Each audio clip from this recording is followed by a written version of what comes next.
saya ini taruhannya.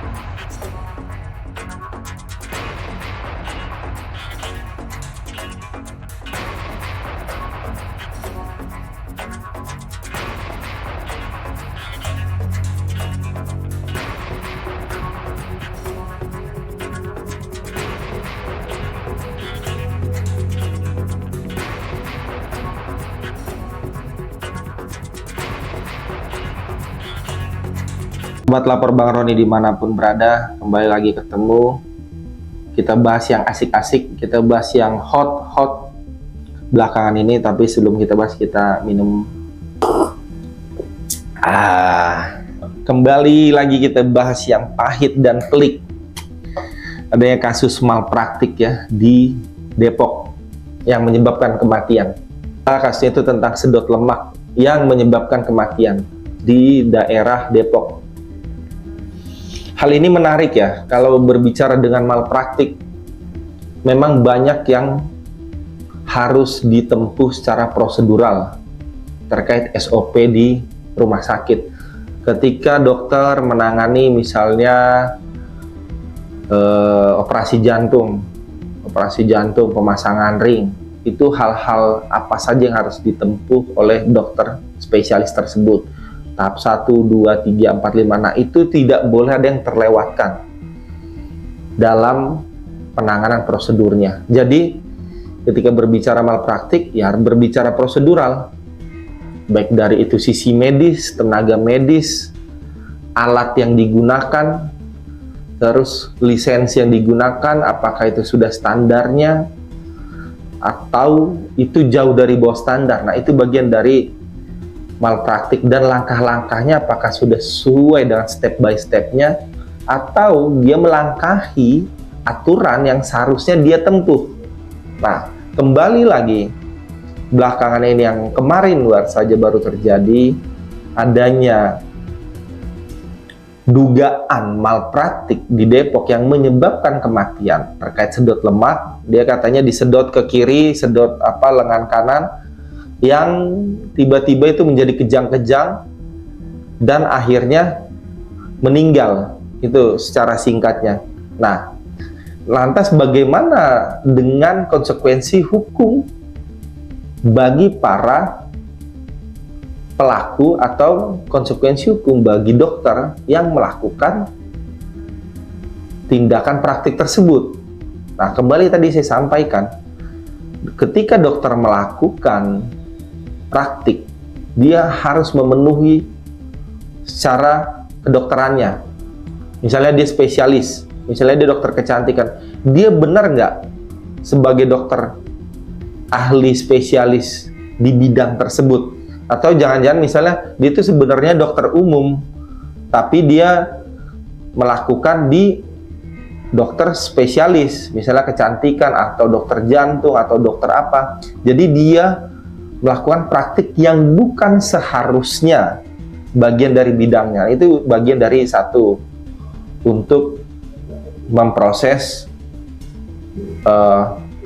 praktik dokter tersebut. Jadi pihak yang berwajib berawal dari situ. Artinya apakah dokter tersebut memenuhi kriteria dalam sebagai praktiknya untuk pasien tersebut. Kedua, apakah langkah-langkah yang telah ditempuh SOP-nya sudah memenuhi bagian dari standar dokter Indonesia. Kan misalnya kalau di Ikatan Dokter Indonesia kan ada kode etiknya, terus ada langkah-langkahnya yang harus dilakukan. Nah, apakah itu sudah sesuai dengan standar operasional prosedurnya? Nah, dalam hal ini, dalam malpraktik ya, di hukum kita itu ada konsekuensi yang harus ditanggung. Dalam hal ini bisa menyebabkan timbulnya hukuman pidana.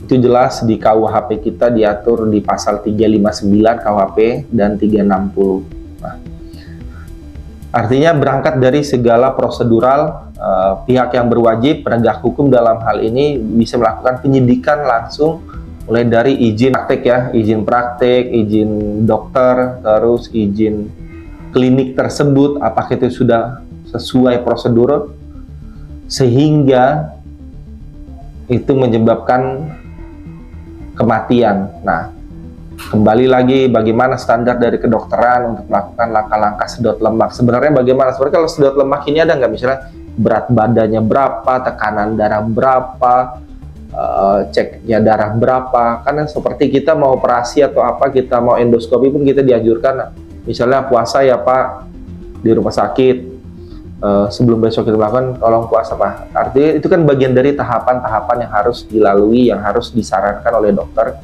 ditempuh. Dan biasanya kalau untuk operasi ada persetujuan dari keluarga. Saya pernah dilakukan operasi, ada persetujuan, menandatangani, Pak ini kita akan melakukan operasi ini yang akan kita tempuh seperti ini. Durasi tempuh operasi kurang lebih sekian jam. Itu sudah ada. Bius yang dilakukan adalah bius seperti ini. Misalnya 6 jam. Jadi kita akan melakukan operasi sebelum 6 jam, artinya 3 jam atau 4 jam itu harus sudah selesai.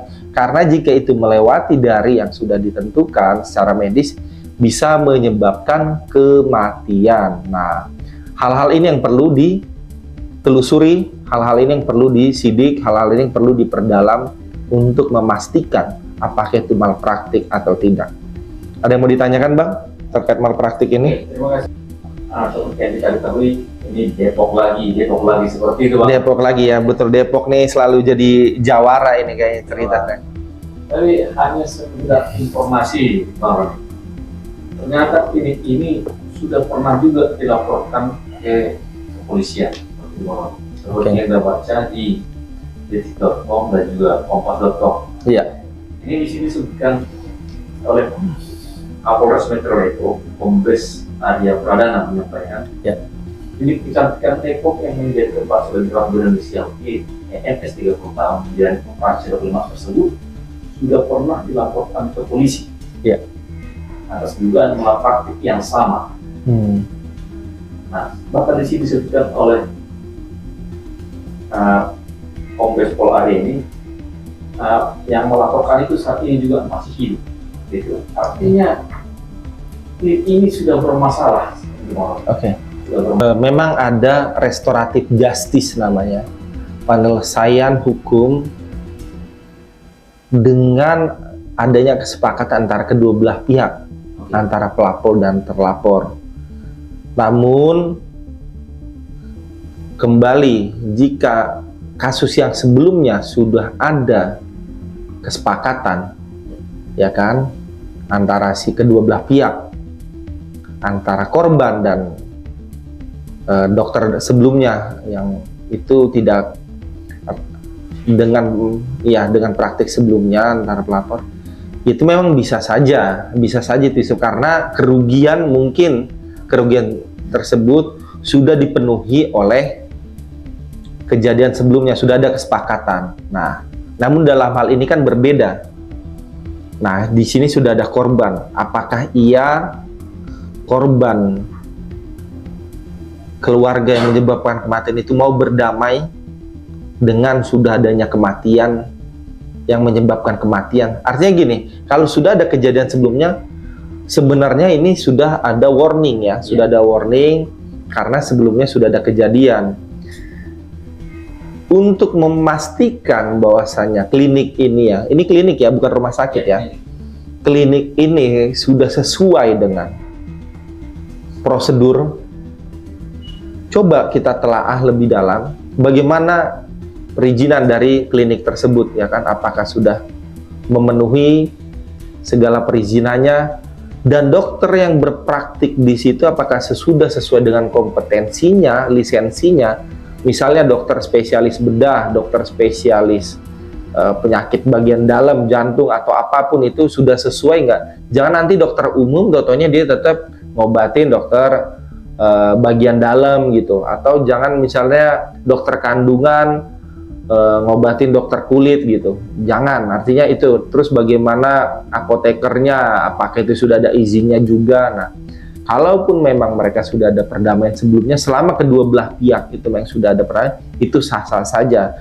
Namun jika memang keduanya itu tidak tercapai, ya dalam hal ini kepolisian berhak melakukan upaya hukum untuk memastikan bagaimana kelanjutan bagaimana konsekuensi hukum yang harus diterima oleh pelaku dalam hal ini yang telah menimbulkan penyebab kematian. Nah, dalam KUHP kita jelas ada tuntutan ancaman maksimal 5 tahun dari pasal 359 dan 360 KUHP. Ya, kira-kira itu.